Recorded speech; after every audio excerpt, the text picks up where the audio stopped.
The Philippines, a nation of over 7,000 islands, sits at the heart of the Indo-Pacific, a region that has become one of the most strategically significant in the world. With increasing maritime security challenges and territorial disputes in the West Philippine Sea, the country's military capabilities are more critical than ever. Amid these growing pressures, President Ferdinand Marcos Jr. has reaffirmed his administration's commitment to modernizing the armed forces of the Philippines, or AFP, aiming to transform it into a world-class force. President Marcos, during the joint graduation ceremony for the Major Services Officer Candidate course, underscored this vision with a clear message. This administration remains committed to transforming our AFP into a world-class force that is a source of national pride and national security. He emphasized that the transformation of the AFP starts with investments in its people, developing the talents, specialists, and leaders who will bridge the gap between tradition and innovation. For 2025, the Philippine government approved a national budget of 6.352 trillion pesos. Of this, 256.1 billion pesos, or $4.5 billion, was allocated to defense. While this marks a 6.4% increase from the previous year, it constitutes only 1.1% of the country's GDP. In comparison, neighboring countries such as Singapore allocate 3.1% of GDP to defense, and Vietnam spends 2.1%. These figures highlight the significant financial gap the Philippines must address to compete regionally.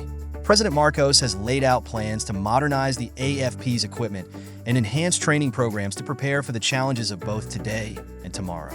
This vision aligns with the AFP transformation roadmap, which fosters joint force culture among the Philippine Army, Navy, and Air Force.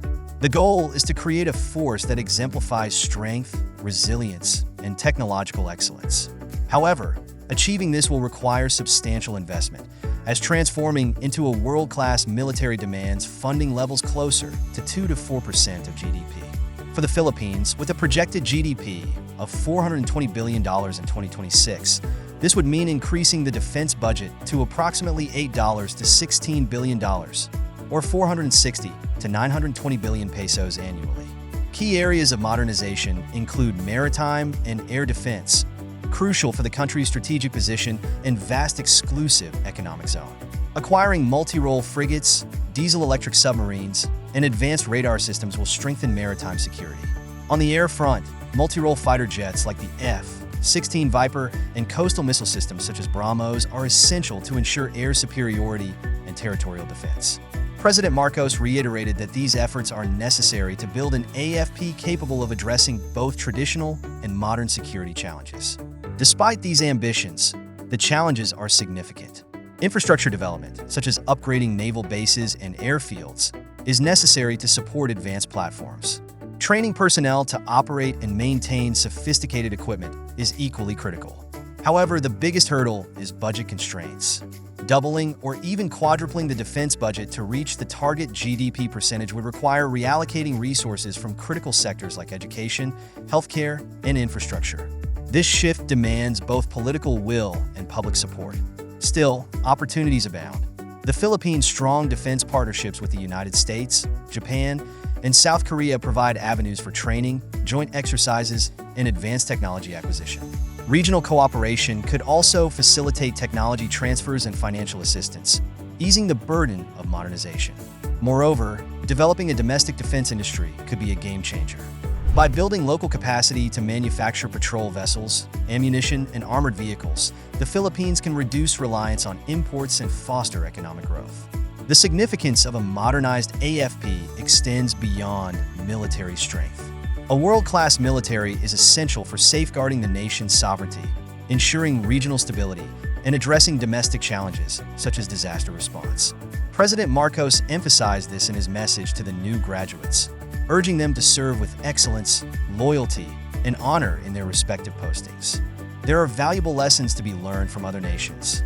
South Korea, for instance, spends roughly $46 billion annually on defense, nearly 10 times the current Philippine budget, but its investment has yielded a deterrent force that influences East Asian geopolitics.